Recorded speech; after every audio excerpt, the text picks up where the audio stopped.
So, yes, let us start today's live session. First of all, my introduction. I am Chandeep Kaur. I secured All India rank 147 in the UPSC CSE 2024 examination. And in this live session, I am going to share with you my journey with the UPSC, my strategy, the resources that I used, how I tackled prelims and mains and the interview. And I'll also take your questions and your queries. You can comment whatever query you have. So coming to my journey with the UPSC, this was my last attempt, that is sixth attempt, and when I was able to clear the UPSC examination. I am working as income tax inspector since 2018. सो उससे जब मैं 2018 में मैंने income tax department join किया तो उसी time पे I also appeared for UPSC twice in 2017 and 2018 but then at that time मैंने कोई यूपीएससी मतलब प्रिपेयर करके नहीं दिया था ऐसे ही just I appeared for the examination with by basic जो सीजीएल की मुझे जीके आती थी थोड़ी बहुत उसके बाद I join the department I was happy with my job and was like I got the home posting. So I was quite content. But after 2-3 years, I realized that no, this is not where I should be. I should, if I have the potential, then again I should pursue UPSC. And also I observed कि जो lower levels होते हैं वहाँ पे there is a lot of stagnation in the career.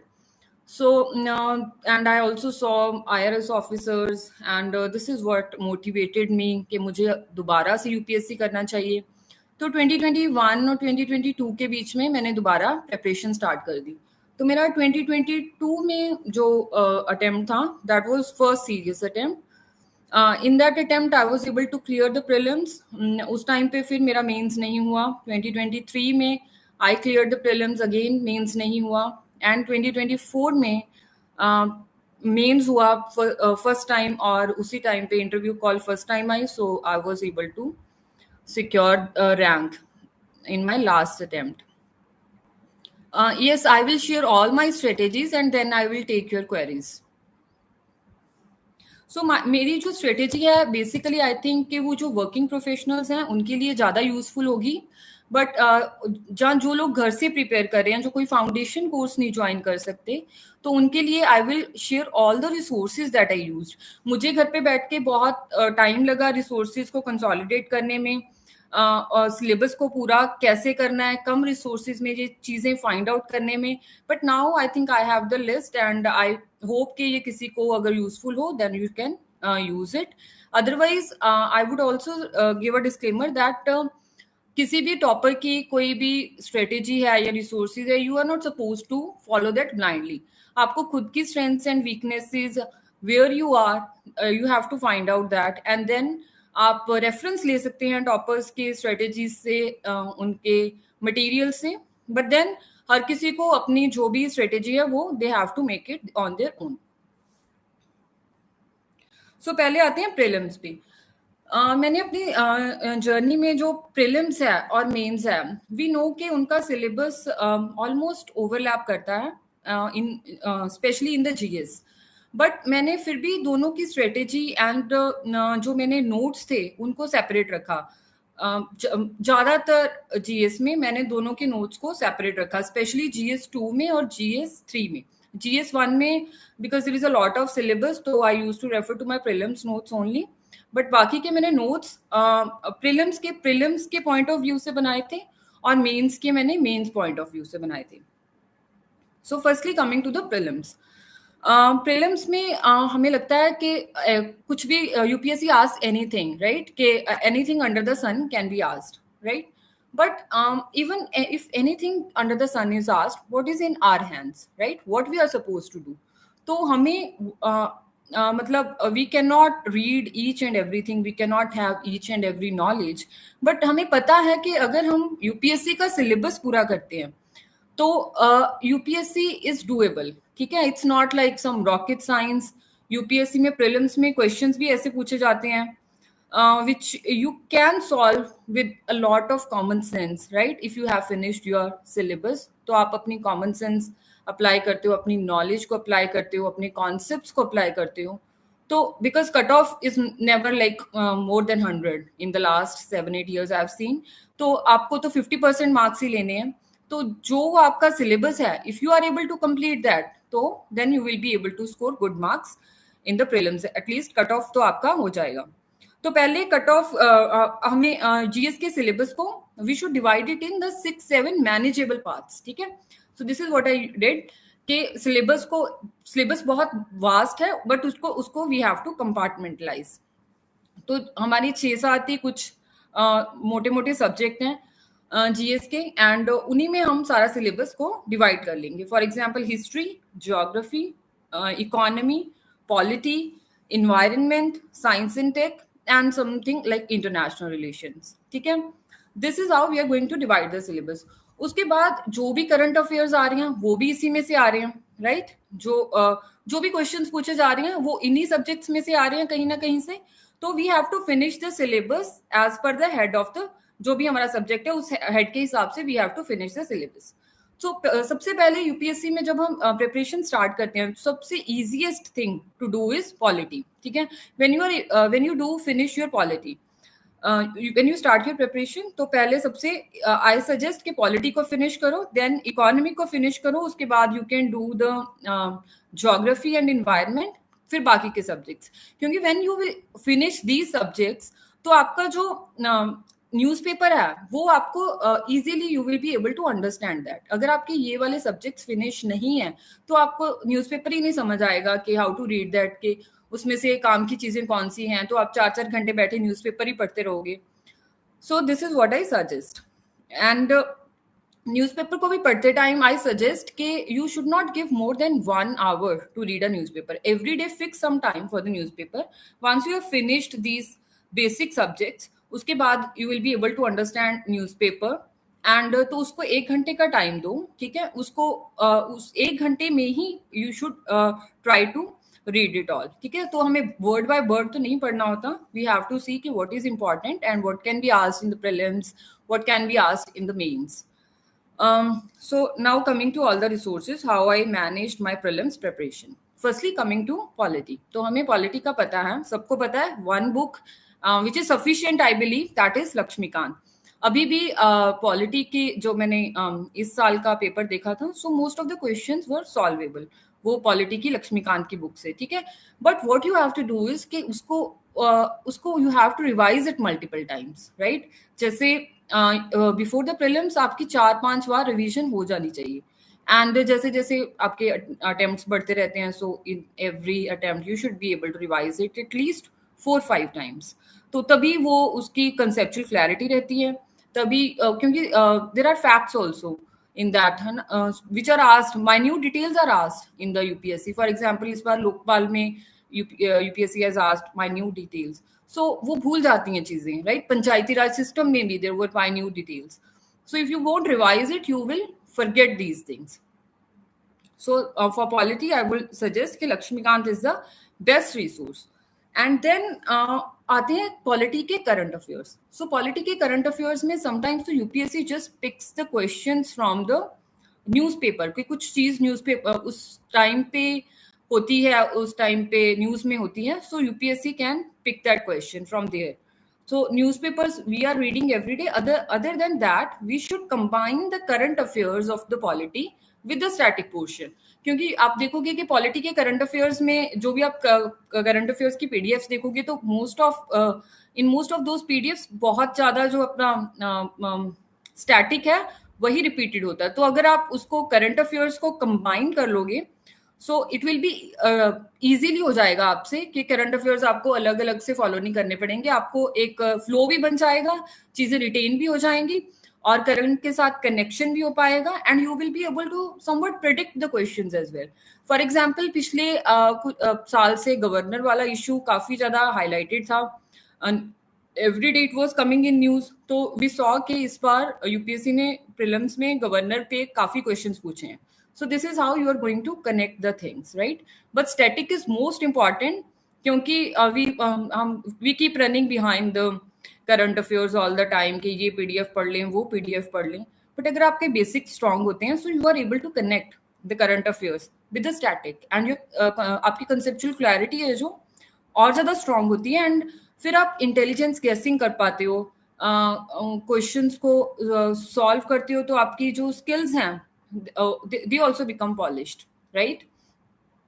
And then the second portion is of economy. Polity के बाद आई would suggest कि आपको इकोनॉमी करनी चाहिए, क्योंकि पॉलिटी से भी 13 से 20 तक क्वेश्चंस आते हैं, इकोनॉमी से भी इतने क्वेश्चंस आते हैं। तो इकोनॉमी के लिए मैंने एक रिसोर्स जो फॉलो किया वो थी मृणाल सर की, जो पीसीबी की पीडीएफ आती है, ठीक है।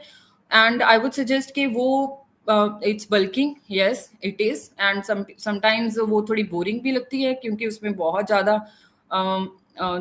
फैक्चुअल इन्फॉर्मेशन होती है, बट वी सी के UPSC ask the factual information, right? मुझे ये वाली चीज मृणाल सर की जो पीसीबी है वो इसलिए भी अच्छी लगती थी क्योंकि उसमें सारी गवर्नमेंट स्कीम्स कवर होती थी, कुछ इंटरनेशनल रिलेशंस का पार्ट भी कवर होता है सर, सारी ऑर्गेनाइजेशंस वगैरह उसमें सर ने दी होती हैं, तो क्वेश्चन सॉल्व हो जाते हैं। फॉर एग्जांपल इस बार ब्रिक्स का क्वेश्चन था कि कौन सी कंट्री जो है हैज बिकम द मेंबर, सो ये ऐसी चीजें मृणाल सर की वो पीसीबी में कवर होती हैं। And the other thing is कि जो उनकी विन सीरीज आती है तो उनमें हमें करंट अफेयर्स की टेंशन लेने की जरूरत नहीं पड़ती, उसमें अपना जो उस टाइम का बजट भी कवर हो जाता है, राइट? इकोनॉमिक सर्वे भी कवर होता है, उस साल के करंट अफेयर्स भी कवर होते हैं। So that was the only resource I used for economy. तो मैंने कहीं और से कोई करंट अफेयर भी इकोनॉमी के कभी नहीं पढ़े, just I use to every time I use to read the PCB, तो मैं उसका नया एडिशन जो होता था वो वाला रिवाइज करती थी। जैसे पीसीबी अगर 12 किया तो उसके बाद आई डू द पीसीबी 30 अगर सर का आ गया हो तो, सो उससे मेरे करंट अफेयर्स भी कवर हो जाते थे, एंड काफी बॉडीज वगैरह, रैंकिंग्स वगैरह, right? Everything is there in that booklet, and I would suggest कि ये बहुत अच्छी बुकलेट है इफ यू वांट। बाकी whatever you have done, right, वो आप फॉलो कर सकते हो। I am just sharing what I used and what I found valuable. And next thing is geography. तो because I was preparing from home, तो कई बार ये कॉन्सेप्ट समझ नहीं आते हैं हमें ज्योग्राफी की। वो एनसीईआरटीज हैं 11th की, ऑल्दो वेरी गुड बुक, अभी यूपीएससी ने डायरेक्टली भी वहां से क्वेश्चंस पूछे हैं एनसीईआरटी में से, बट उसको इजी बनाने के लिए मैंने सुदर्शन गुर्जर सर के ज्योग्राफी की जो क्लासेस हैं उसके नोट्स बना लिए थे। सर का फिजिकल इंडिया ज्योग्राफी का मॉड्यूल, ह्यूमन ज्योग्राफी का मॉड्यूल, वर्ड ज्योग्राफी का और इंडियन मतलब वर्ड फिजिकल का, इंडियन ज्योग्राफी का, वर्ड मैप्स का और ह्यूमन ज्योग्राफी का। उसमें उसके बाद you feel like you are not left out on anything, तो रिटेन भी हो जाता है और नोट्स भी बड़े कंसाइज बनते हैं, इजीली एक दिन में सारी ज्योग्राफी रिवाइज हो जाती है। So if anybody is preparing from home and do not know के what they should do for the geography, तो सुदर्शन गुर्जर सर का मुझे सही लगता था, so I followed it, and written भी हो जाता था बहुत इजीली। एंड सर क्लास में भी काफ़ी रिवीजन इतनी करा देते हैं रिवर्स वगैरह की कि वो माइंड में फिक्स हो जाती हैं। एंड सिमिलरली इन्वायरमेंट के लिए भी मैंने इकोलॉजी एंड इन्वायरमेंट के लिए भी सर की सिर्फ क्लासेस ही I attended and I made notes of them, तो that was the only material I used. उसके बाद ये दोनों चीज़ें करने के बाद आई क्लब मैं ज्योग्राफी और इन्वायरमेंट के जो है इन दोनों को क्लब फॉर्म में ही I use to do these things के नोट, मतलब क्योंकि जो रिवर्स वगैरह होती हैं वो आपको काम आती है, नेशनल पार्क्स या wild life sanctuaries, all those things, उनको भी रिलेट करने के लिए। सो मैं दोनों को इकट्ठा पढ़ती थी, मतलब एक फ्लो में पढ़ती थी। ज्योग्राफी हो गया तो उसके बाद I use to do the ecology and environment, और उसके बाद आता है करंट अफेयर्स पार्ट। तो जो विजन की 365 सीरीज होती है, तो when I have used to cover this section, जब मैंने ज्योग्राफी का स्टैटिक कर लिया और इन्वायरमेंट कर लिया, तो उसके बाद विजन की 365 वाली PDF I used to read. तो एक तो फ्लो मेंटेन हो जाता था, कॉन्सेप्ट्स रिटेन हो जाते थे, चीजें समझ में आती थी, कनेक्ट हो पाती थी, और एक जो करंट अफेयर्स की जो हमें वो एक बर्डन सा रहता है कि करंट अफेयर है, करंट अफेयर है, करंट अफेयर है, तो वो मतलब एक तरह से स्टैटिक के साथ ही पढ़े जाते थे, तो इजीली रिटेन हो पाते थे। So this is what I use to do. बाकी इन्वायरमेंट में क्वेश्चंस हैं जो मतलब वो बड़े अनकन्वेंशनल से भी आते हैं, बड़े ऐसे से आते हैं कि ये कैसे ही होंगे। जैसे स्पीशीज वगैरह का पूछ लिया, वी समटाइम्स डोंट नो कि क्या है ये स्पीशीज, तो इन चीज़ों को कवर करने के लिए आई वुड सजेस्ट कि जो भी पीवाईक्यूज हैं, आपको उनको बहुत अच्छे से करना है। इन्वायरमेंट मतलब सभी सब्जेक्ट्स की करना है, बट इन्वायरमेंट में जैसे कुछ स्पीशीज आ गए, फॉर एग्जाम्पल आपको कुछ नेम्स आ जाते हैं, क्रस्टेशियंस हैं, सिटेशियंस हैं, पिनीपेड्स हैं, ये क्या है ना। So how to do that, जो भी जब भी आप इस नाम का रेफरेंस कहीं पे भी किसी भी क्वेश्चन में देखते हो, so you have to search कि ये क्या है, क्रस्टेशियंस क्या होते हैं, ठीक है, इनमें कौन कौन से स्पीशीज आते हैं। You should have an idea, you should have that imagination, ताकि आप जब क्वेश्चन आए आपको इस चीज के बारे में, so you are able to make some intelligent guessing about it, और यू हैव एन आइडिया कि what the UPSC is asking. तो ऐसे स्पीशीज वाले question UPSC often ask, so this is how you can handle that, right. उसके बाद NCERTs की बात है, तो ज्योग्राफी में जो एनसीईआरटीज हैं, आई वुड सजेस्ट कि 11th और 12th की NCERTs are very good NCERTs, and वो आपको मतलब थरोली आपको सब उनके उनमें क्या लिखा हुआ है यू शुड नो। आपको पूरी कंसेप्चुअल क्लैरिटी होनी चाहिए कि what is written in those NCERTs. आप कोई भी आपने बाकी का फाउंडेशन कोर्स किया है, जो आपके कहीं से भी नोट्स हैं, आपको देखना है कि आपके नोट्स में जो भी एनसीईआरटीज में लिखा हुआ है क्या वो कवर्ड है। So you have to go through the NCERTs once or twice or thrice, as many times as you want to, और उसमें से जो भी एक्स्ट्रा है वो आपको अपने नोट्स में ऐड कर लेना। And then comes the history part. तो हिस्ट्री में से भी हमें 15 क्वेश्चन से 20 क्वेश्चन आते रहते हैं, राइट। इस बार मॉडर्न में से ज्यादा थे, कई बार एंशियंट और मेडिवियल में से आते हैं। तो हिस्ट्री में हमारे पास 4 पोर्शंस हैं। What are 4 portions? We have the modern history, we have the ancient, we have the medieval, and then we have the art and culture. So art and culture हमें लगता है कि बहुत ही बड़ा पार्ट है, राइट। तो somebody is asking कि आप गए थे दिल्ली कोचिंग लेने। सो यस, नो, मैं दिल्ली कोचिंग लेने नहीं गई थी।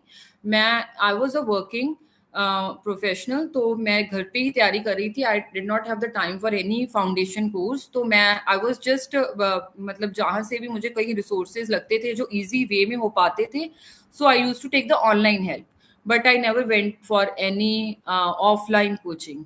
हाँ, मतलब रिसोर्सेज मैंने यूज किए हैं from here and there, from various online coaching material, वो मैंने यूज किया है, and I am sharing everything कि मैंने क्या क्या यूज किया है, right. So geography, we were on the history part. तो हिस्ट्री में we have the four portions, ancient, medieval and modern and the art and culture. तो मॉडर्न के लिए हम सबको पता है we have the spectrum as a resource, right. Spectrum को आपको कैसे पढ़ना है, मतलब स्पेक्ट्रम इज 700-800 पेजेस की बुक है, तो यू कैन रीड, मतलब बल्कि लगती है, और एक बार में उसमें इतनी ज्यादा वो होती है, डिटेल होती है, इतने ज्यादा फैक्ट्स होते हैं, याद नहीं रहते। तो आपको क्या करना है कि जो पहली रीडिंग कर रहे हो, तो यू शुड नो कि आप एक दिन में कितने पेजेस पढ़ सकते हो। फॉर एग्जाम्पल, अगर आप 50 पेज पढ़ सकते हो, 40 पेज पढ़ सकते हो, सो डिवाइडेड कि मुझे 20 डेज में स्पेक्ट्रम कंप्लीट करनी है, I will read 50 pages, 40 pages a day. This is how your first reading will be completed. जब तक फर्स्ट रीडिंग कंप्लीट नहीं करोगे तो हिस्ट्री की पूरी समझ नहीं आएगी। फर्स्ट रीडिंग में you don't need to make any notes और एनीथिंग अबाउट इट, क्योंकि पहले आप एक बार जब पढ़ लोगे, उसके बाद जब रिवाइज करोगे तो आपको ज्यादा अच्छे से स्पेक्ट्रम समझ आएगी, राइट। मेंस के लिए I will share, somebody has written कि मेंस के लिए मैं पहले प्रीलिम्स की स्ट्रेटेजी शेयर कर रही हूँ, उसके बाद I will share all the book list, whatever I did for the mains as well, right.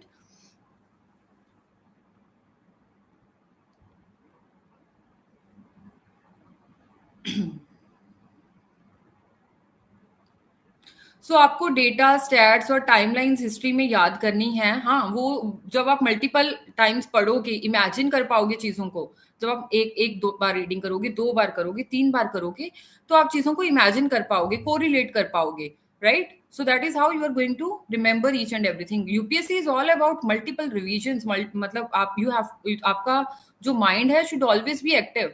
अगर आपने आज कुछ न्यूज में पढ़ा है और कुछ भी, कोई भी चीज है, this should activate your mind. आपने मान लो कोई यूनेस्को की कोई लिस्टिंग में कोई भी वर्ल्ड हेरिटेज साइट आ रही है, आपने पढ़ी, तो आपके दिमाग में उसी टाइम पे ये चीज स्ट्राइक होनी चाहिए कि स्टैटिक में वो चीज कहाँ पर थी, ठीक है, वो किस पीरियड में बनी थी। You should revisit your static resources for that, तो यूपीएससी प्रिपरेशन में मोस्ट इंपॉर्टेंट थिंग इज कि आपका दिमाग शुड बी ऑलवेज एक्टिव. जब भी आप कुछ पढ़ रहे हो तो आप उसको just you can not just read that, you should be actively recalling the things that you have studied already. और राइट, करंट को आपको स्टैटिक के साथ link, you have to link the current with the static and various things with each other. हमेशा for example जब आप history पढ़ रहे हो तो आपको ज्योग्राफी भी लिंक करनी पड़ सकती है कि ये वाली साइट यहाँ पर है तो यहाँ पर कौन सी रिवर जाती होगी, you know. So these things you should be able to imagine.